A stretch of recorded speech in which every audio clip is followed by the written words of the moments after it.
Hello student, स्वागत है आप सभी का आपके अपने YouTube channel Prince food education में।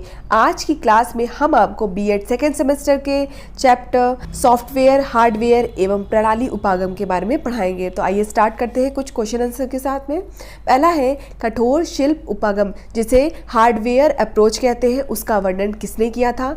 तो कठोर शिल्प उपागम जिसको हार्डवेयर अप्रोच करते हैं उसका वर्णन जो है वो 1964 ईस्वी में ए लुमस्टैन ने किया था। किसने किया था? ए लुमस्टैन ने। कब किया था? 1964 में।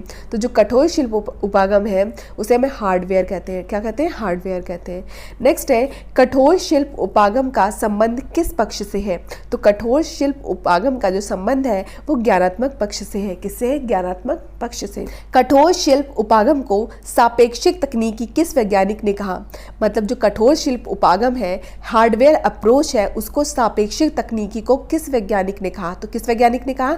सिल्वरमैन ने 1968 में कहा। तो याद रखिएगा, सापेक्षिक तकनीकी किस वैज्ञानिक ने कहा है? सिल्वरमैन ने 1968 में कहा है। ठीक है। नेक्स्ट है कोमल शिल्प तकनीकी जिसे क्या कहते हैं? सॉफ्टवेयर। कोमल होगा तो सॉफ्ट होगा। ठीक है। तो कोमल शिल्प तकनीकी को सृजनात्मक मतलब रचनात्मक शैक्षिक तकनीकी किसने कहा है? सिल्वरमैन ने। तो आपने क्या पढ़ा इसमें? किस कठोर शिल्प उपागम जो था वो उसका वर्णन किसने किया है? लुमस्टैन ने किया है 1964 में। और कठोर शिल्प उपागम जो है वो उसका संबंध ज्ञानात्मक पक्ष से है। किससे है? ज्ञानात्मक पक्ष से।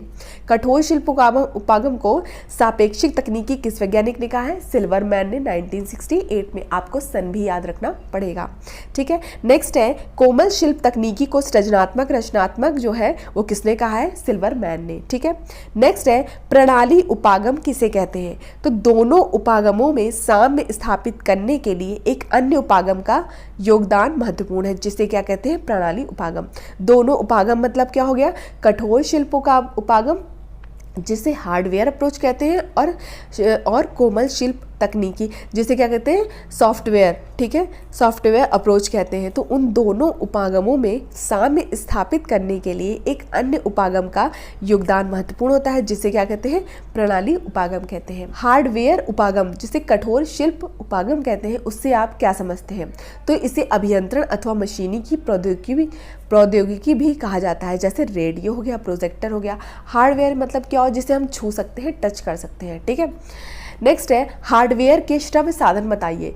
ठीक है। तो श्रव्य साधन जिसे हम सुनते हैं सिर्फ, तो क्या हो गया? ग्रामोफोन हो गया, लिंग्वा फोन हो गया, रेडियो हो गया। तो इसमें आपको सबसे ज़्यादा इंपॉर्टेंट जो है वो क्या याद रखना है? ग्रामोफोन और लिंग्वा फोन। आपसे पूछ लेंगे कि जो लिंग्वा फोन है वो किस संसाधन के अंतर्गत आता है? श्रव्य की दृश्य की श्रव्य दृश्य। तो आपको लगाना होगा लिंग्वा फोन और ग्रामोफोन जो है वो श्रव्य संसाधन में आते हैं। क्वेश्चन है हार्डवेयर के दृश्य संसाधन बताइए। हार्डवेयर के दृश्य संसाधन मतलब साधन बताइए। तो क्या हो जाएंगे इसके? श्यामपट हो जाएगा जिसे हम देखते हैं, फ्लेनन बोर्ड हो जाएगा, मैग्नेटिक बोर्ड हो जाएगा, बुलेटिन बोर्ड हो जाएगा। मतलब फ्लेनन बोर्ड क्या हो गया? फ्लेनन बोर्ड वो आपने देखा होगा कि जो विद्यालय होते हैं उसमें फ्लेनन बोर्ड टंगा होता है, उसमें कुछ चित्र चिपके होते हैं। ठीक है। अब बुलेटिन बोर्ड क्या होता है? जिसमें पिन करके कुछ इन्फॉर्मेशन जो कॉलेज की होती है वो लगाई जाती है। तो हमने पढ़ा कि हार्डवेयर के दृश्य साधन उसे हम सिर्फ देखते हैं, सुनते तो है नहीं, तो इसे क्या बोलेंगे? दृश्य साधन बोलेंगे। नेक्स्ट है हार्डवेयर के श्रव्य दृश्य साधन बताइए। तो कौन कौन से हो गए जिसको हम सुनते भी हैं और देखते भी हैं? वो हो गया चलचित्र, दूरदर्शन और वीडियो फिल्म्स होते हैं। हम टेलीविज़न हो गया, इनको हम देखते भी हैं और सुनते भी हैं। नेक्स्ट है शैक्षिक तकनीकी के जन माध्यमों का प्रयोग कक्षाओं में अधिक से अधिक किया जाना चाहिए। यह अवधारणा किस आयोग ने की थी? तो देखिए, जो शैक्षिक तकनीकी के जन माध्यमों मतलब शैक्षिक तकनीकी मतलब क्या हो? यही दृश्य संसाधन, वो श्रव्य दृश्य, इन सब का उपयोग किया जाना चाहिए अधिक से अधिक। तो यह अवधारणा किस आयोग ने दी है? तो 1952 और 1953 में जो माध्यमिक शिक्षा आयोग आया था। तो आपको ये भी पता चल गया कि माध्यमिक शिक्षा आयोग ने तो दी है अवधारणा, लेकिन ये आया कब था? 1952 और 1953 के मध्य आया था। ठीक है। तो आपको क्या पता चला कि शैक्षिक तकनीकी पर जोर किसने दिया था कि इसका प्रयोग जो है वो अधिक से अधिक होना चाहिए? तो यह जोर दिया माध्यमिक शिक्षा आयोग ने 1952 और 53 में। तो आपसे ये भी पूछ सकते हैं कि माध्यमिक शिक्षा आयोग जो है वो कब आया था? तो 1952 और 1953 में आया था। नेक्स्ट है भारतीय शिक्षा आयोग ने सहायक सामग्री के कितने अनुभाग बताए हैं? तो भारतीय शिक्षा आयोग ने सहायक सामग्री के 3 अनुभाग बताए हैं और यह कब आया था? 1964 और 66 के मध्य आया था। 1964 से 66 तक आया था। ठीक है, नेक्स्ट क्वेश्चन है, शिक्षा में प्रणाली उपागम के उपयोग क्या है? तो शिक्षा प्रणाली में प्रणाली उपागम के उपयोग देखते हैं क्या है? प्रभावी योजना बनाने के लिए, उत्तम नियंत्रण तथा समन्वय बनाने के लिए और गुणवत्ता पर नियंत्रण रखने के लिए। नेक्स्ट है, श्रव्य दृश्य सामग्री है तो कौन कौन सी है? श्रव्य दृश्य सामग्री जिनको सुनते भी है देखते भी है, इंटरनेट हो गया, फैक्स मशीन हो गई, वीडियो कॉन्फ्रेंसिंग हो गया। ठीक है, नेक्स्ट है, शैक्षिक तकनीकी द्वितीय है तो क्या है? सॉफ्टवेयर। शैक्षिक तकनीकी द्वितीय क्या है? सॉफ्टवेयर। क्वेश्चन है, किसका संबंध अधिगमकर्ता के व्यवहार परिवर्तन से है? तो किसका संबंध है? शैक्षिक तकनीकी द्वितीय का संबंध क्या है? अधिगमकर्ता के व्यवहार से संबंधित है। नेक्स्ट है, कंप्यूटर क्या है? तो शैक्षिक तकनीकी प्रथम। तो ये आपको याद रखना पड़ेगा, शैक्षिक तकनीकी प्रथम क्या है? कंप्यूटर है और शैक्षिक तकनीकी द्वितीय क्या है? सॉफ्टवेयर है। नेक्स्ट है, कठोर शिल्प तकनीकी की विशेषताएं क्या है? तो कठोर शिल्प मतलब क्या हुआ? हार्डवेयर की बात कर रहे हैं यहाँ पे। तो उसकी विशेषताएं क्या है? कि दृश्य श्रव्य सामग्री का प्रयोग करना, तो आपने उसके दृश्य श्रव्य पढ़ाई।